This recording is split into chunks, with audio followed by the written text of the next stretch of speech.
सभी छोटे बड़े श्रोताओं को सुनीता भटनागर का प्यार भरा नमस्कार। ऑडियो स्टोरीज के हमारे चैनल कहानी जगत में आप सभी का स्वागत है।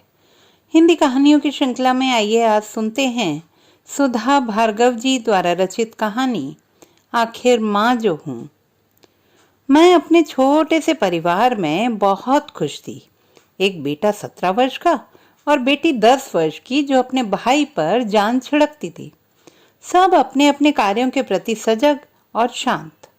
पिछले कुछ दिनों से शहर में पॉकेटमारी के एक गिरोह की चर्चा हो रही थी, जिसमें ज्यादातर 12 वर्ष से 20 वर्ष के लड़के शामिल थे। मुझे अजीब सी दहशत हो आई, कहीं मेरा बेटा न फंस जाए। हम पति पत्नी काम के चक्कर में सुबह 10 बजे ही घर से निकल जाते। मन का भय प्रकट करते हुए एक दिन मैंने अपने पति से बेटे पर नजर रखने को कहा। शाम को जब वह घर लौटकर आया, बड़ा थका थका सा लग रहा था। रोज की तरह न मुझे आवाज दी और न ही एक कप चाय मांगी।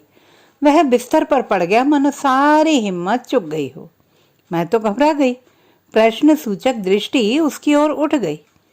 गिरोह का पता चल गया है? तुम्हारा बेटा भी उसका सदस्य है? मेरी हड्डियों में तो ऐसा दर्द उठा कि तड़प उठी। जमीन पर ही लुढ़क पड़ती अगर वह मुझे संभाल ना लेता। क्षण भर में मेरे चेहरे पर मुर्दनी छा गई।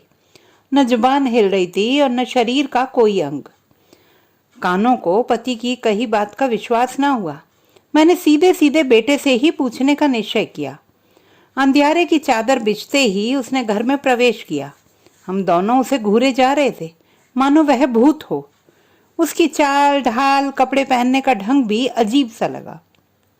बीड़ी सिगरेटी धुएं के लच्छे उसका पीछा कर रहे थे। उसने बड़े शांत भाव से मान लिया कि वह पॉकेटमारी गिरोह का सदस्य है। उसने यह भी स्पष्ट कर दिया कि गिरोह के सारे सदस्य उसकी बात मानते हैं और उसके इशारों पर नाचते हैं, अतः उनको छोड़कर वह नहीं रह सकता है। हमारे पालने में न जाने क्या कमी रह गई थी कि उसने गैरों में अपनापन खोजा। बेचैनी की बाढ़ में मैं बह चली। बहुत हाथ पैर पटके, किनारा न मिला। बस अपने भगवान को पुकारने लगी। रात्रि को सोते समय मैंने अपने पति के सामने इच्छा व्यक्त की, क्यों न गिरोह के सदस्यों को हम अपने घर में आश्रय दे दें। शायद घरेलू वातावरण देखकर वे जिम्मेदार नागरिक बन जाएं। किसी न किसी मजबूरी के कारण उन्होंने जेब काटने का धंधा शुरू कर दिया है। मेरी बात सुनकर तो वह बिफर उठा और मुझे पागल करार कर दिया। मेरे बेटे का भला इसी में था कि सबको भला बनाने की कोशिश की जाए। किसी भी समय वे पकड़े जाने पर जेल की हवा खा सकते थे। मैंने जब अपने बेटे से कहा कि सब यहाँ आकर रहो तो बड़ा खुश हुआ, क्योंकि सबको सुरक्षा मिलती। उसके 10 साथी अगले दिन ही आन धमके। घर में मुश्किल से 3 कमरे और एक आंगन था। सारा घर म्यूजियम नजर आने लगा। शुरू शुरू में न कोई काम करता, न रसोई के काम में सहायता करता। मेरे पति घर बाहर का काम करते जाते और इस मुसीबत की जड़ मुझे बताते जाते। एक आश्चर्यजनक बात देखने में आई। गिरोह का नेता जूडो कराटे का चैंपियन था। सुबह 1 घंटा सबकी अच्छी खासी कवायद होती थी, ताकि अनुचित काम करते समय वे अपनी सुरक्षा खुद कर सकें। एक दूसरे के लिए मरने मारने पर उतारू हो जाते। झगड़ालू किस्म के व भद्दे शब्दों का प्रयोग करने वाले किशोर कभी कभी मुझे जानवर लगने लगते। स्नेही बयार के झोंकों में मृदुल होना कभी उन्होंने सीखा ही नहीं, पर उनमें कहीं ना कहीं अच्छाई छिपी अवश्य थी, जिसे बाहर निकालकर मुझे लाना था। 1 माह का राशन 10 दिनों में ही खत्म हो गया। पैसों का प्रबंध तो करना ही था। मैं खुद भूखी रह सकती थी, पर उन्हें भूखा नहीं देख सकती थी। नानी की दी हुई मेरे पास एक सिलाई मशीन थी, जिसे बेकार समझकर स्टोर में रख दिया था। उसे साफ किया, कलपुर्जों में तेल दिया। अरे, वह तो फर्राटे से चल निकली। रात में छोटे बच्चों के कपड़े सीने का इरादा बुरा न था। उस रात मशीन की खड़खड़ से शायद कोई ठीक से न सो पाया। मेरे बेटे के साथ ही रात भर कुलबुलाते रहे। दिन में जैसे ही कपड़ों को बेचने के इरादे से घर से निकली, एक लड़के ने मेरी बांह थाम ली। कपड़ों का बंडल लेकर उसके 2 साथी साइकिल पर सवार हुए और अलग अलग दिशाओं की ओर चल दिए। रात को खाना हम सब एक साथ ही एक परिवार की तरह बांट बांट कर खाते थे। उसी समय मेरी हथेली पर 500 रुपए रख दिए गए, जो लड़के कपड़े बेचकर लाए थे। मुझे उनका निकम्मों की तरह खाली बैठना, उलझुल बकना अच्छा ना लगता था। मैं उन्हें अपना पसीना बहाते हुए देखना चाहती थी। दोपहर को 2 घंटे सोना लड़कों की आदत होती जा रही थी। कोई भी नौकरी करने को तैयार न था। तंग आकर एक बात मैंने उनसे साफ साफ कह दी, तुम जीवन भर मेरे साथ रह सकते हो, परंतु जेब काटते समय यदि तुम पकड़े गए तो तुम्हें छुड़ाने नहीं आऊंगी। दूसरी बात, तुम्हारी पाप की कमाई से पानी तक इस घर में नहीं आएगा। मेरी बात का इतना असर हुआ कि वे नौकरी ढूंढने लगे। जिसे जो काम मिला अपना लिया। वे कुछ न कुछ रुपए लाकर मेरे हाथ पर रख देते। उनकी आंखों में एक विशेष चमक आती जा रही थी। शायद यह आत्मविश्वास की ज्योति थी। वही मेरी हिम्मत का पतवार बन रही थी। मेरी छोटी लड़की जब लड़कों से कहती, भैया भैया चाय पी लो, वे चुपचाप उसकी बात मानते और तुरंत घर के कामों में हाथ बटाने लगते। कोई सब्जी काटता, कोई बर्तन धोने लगता। मेरे आश्चर्य की सीमा ना रही जब एक दिन मैं थकी मांदी घर लौटी और देखा कि मेरी बेटी ऑमलेट खा रही है। थर्मस में मेज पर चाय रखी थी। यह सब किसका करिश्मा है, मुझे पूछने की जरूरत ही नहीं पड़ी, क्योंकि पास ही खड़ा एक लड़का मुझे कनखियों से देख रहा था। मैं जब उसकी ओर देखती, वह झट से निगाह नीची कर लेता।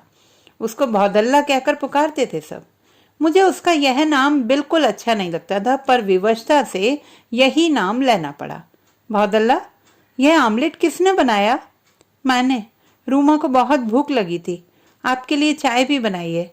आप भी तो आंटी बहुत थक गई हो। तुमने यह कहाँ से सीखा? आपको रोज बनाते देखता हूँ, आज पहली बार बनाया है। तब से मैं सबकी आंटी बन गई। कोई कोई तो मुझे भावातिरेक में माँ भी कहता। एक बात मैं समझ गई कि अनजान बच्चे अब मेरे होने लगे हैं। वे किसी न किसी तरह मेरी मदद करना चाहते हैं। यह मेरे लिए बहुत संतोष की बात थी। मैंने बच्चों को 5 समूहों में विभाजित कर अलग अलग काम सौंप दिए। मैंने कभी उनके दोषों पर ध्यान नहीं दिया। उनके नाम भी बदल दिए, जिनका कुछ न कुछ विशेष अर्थ होता था। मजे की बात यह है कि वे अपने को नाम के अनुरूप ही ढालने लगे। मैंने एक का नाम प्रेम रखा। उस झगड़ालू का बात करने का तरीका ही बदल गया। उसकी आवाज, उसका एक एक शब्द मोहब्बत का संदेश देने लगा। कोई लड़ाई करता तो उनका निपटारा करने बैठ जाता। मुझे ये देखकर कभी कभी बहुत हंसी आती। दूसरे लड़के का नाम सत्य प्रकाश रखा। उस मक्कार झूठ बोलने वाले लड़के ने सच बोलने की कसम खा ली। सच बोलने के कारण उस लड़के पर डांट भी पड़ जाती, पर उसने सच बोलना न छोड़ा। बच्चों की आदतें बदलने लगी। अच्छा खासा सुधार गृह हो गया था मेरा घर। घर का काम काज लड़के काफी कर लेते थे, इसलिए शाम होते ही मैं सिलाई मशीन लेकर बैठ जाती। कुछ दिनों के बाद बचत होने लगी और मैंने दूसरी सिलाई मशीन खरीद ली। काम अच्छा चल निकला। पतिदेव अब तो मेरे उठाए कदम की सराहना करने लगे। उनके प्रयास से बैंक से कुछ धनराशि उधार मिल गई। हमने उससे 2 कारें और कुछ कंप्यूटर खरीद लिए। लड़कों ने कंप्यूटर का ज्ञान प्राप्त किया और फिर वही उनकी रोजी रोटी का साधन बन गया। परंतु मैं इतने से ही संतुष्ट न थी। मैं चाहती थी कि लड़के पढ़ लिख कर अपना भविष्य बनाएं, और यह तभी संभव होता जब वे धन कमाने के साथ साथ शिक्षा भी प्राप्त करते। सब लड़के मेरे सपने को पूरा करने के लिए कटिबद्ध थे। मैंने घर का मोर्चा संभाला। बच्चे मन से पढ़ने और धन कमाने में जुट गए। मेरे पति देव तन मन धन से मेरे थे। हम सब एक किश्ती पर सवार हो गए और बढ़ते चले गए। भंवर में फंसे पर पक्के इरादों के कारण निकल गए और पीछे मुड़कर कभी न देखा। एक समय था जब मैंने 12 बच्चों को संभाला था, पर आज मेरे बच्चे हम पति पत्नी को संभाल रहे हैं। सिलाई करना छोड़ दिया है, लेकिन खाना अब भी मैं सबको खुद ही परोसती हूँ, क्योंकि सदैव आशंका बनी रहती है कि कहीं मेरे युवा बच्चे कम ना खाएं, दुबले ना हो जाएं। आखिर माँ जो हूँ। तो दोस्तों, ये थी हमारी आज की कहानी। आपको कैसी लगी कमेंट बॉक्स में लिखना ना भूलें। चैनल को सब्सक्राइब करें, लाइक करें और मित्रों के साथ शेयर करें।